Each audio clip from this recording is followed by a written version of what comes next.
Hi guys, magandang araw. Biko, maha at puto cheese nga ang po-order natin ngayong araw. Ang una ko ang ginawa ay sinain ko na itong 1 kilong malagkit na bigas. Pagkatapos ko ang mahugasan ay naglagay ako dyan ng 4½ cups ng tubig. Ang tekniko nga dito para hindi siya magtutong ay lulutuin ko siya sa medium heat. Tanghali na nga rin ako nagumpisa dito dahil ang delivery time nga nitong aking pa-order ay 5 PM pa. Pagkatapos ko ang magsaing ng malagkit na bigas ay lulutuin ko naman itong latik. So bali ito ay 3 cups na purong gata ng nyog.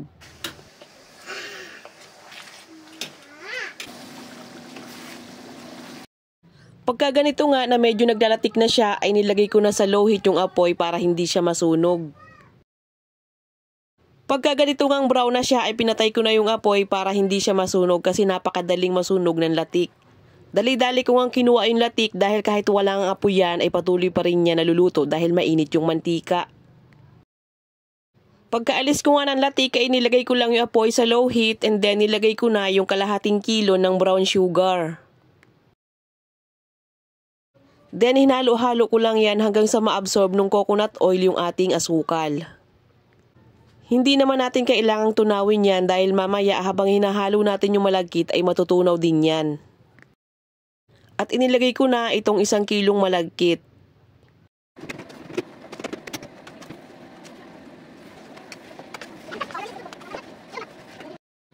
Sa pagluto nga ng biko, kailangan dito ay matyaga ka.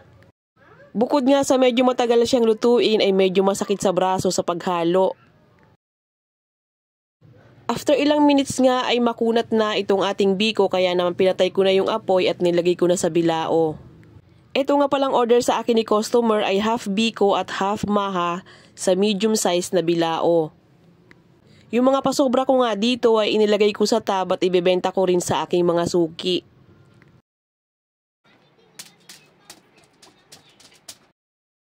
Next nating lulutuin na itong maha blanca. So naglagay lang ako dito sa kawali ng 7 cups ng tubig.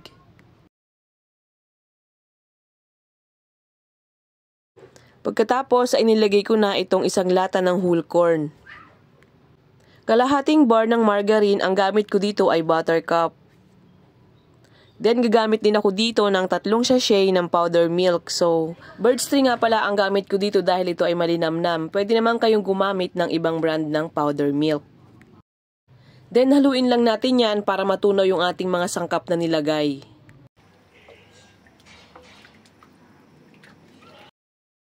Once na kumulo na siya, ilalagay naman natin itong 1 pack ng all-purpose cream, 1 lata ng evaporated milk, at saka 2½ cups ng puting asukal.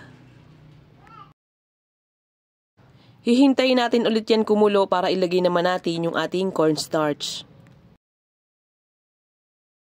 Once na kumulo na yan, ay ilagay natin sa low heat yung ating apoy. Then maglalagay ako dito ng 3 cups ng cornstarch. Tutunawin muna natin sa 2 cups ng tubig yung ating cornstarch bago natin ibubuhos dito. Then, ibuhos na natin dito yung ating tinunaw na cornstarch. Habang binubuhos natin yung cornstarch, isasabayan natin to ng paghalo para maiwasan natin maging buo-buo siya. Then, nahaluin ko to ng 20 to 25 minutes hanggang sa maluto siya.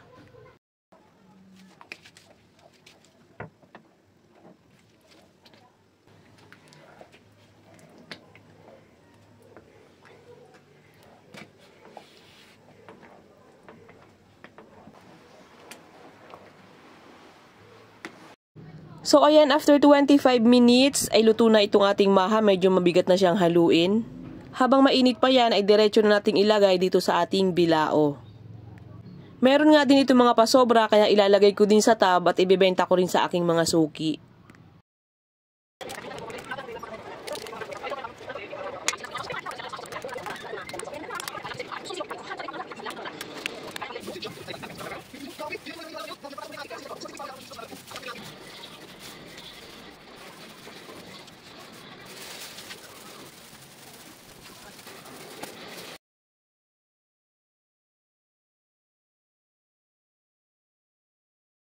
So we're gonna drop our fuel like that and like that. Perfect. Ang pinakahuli ko ngang niluto ay itong puto cheese ala Goldilocks. May na-upload na ako na recipe nito guys at saka kung paano siya gawin kaya hindi ko na pinakita sa inyo. Hanapin nyo na lang. Then may mga pasobra din ako sa tub kaya ibebenta ko rin yan sa aking mga suki.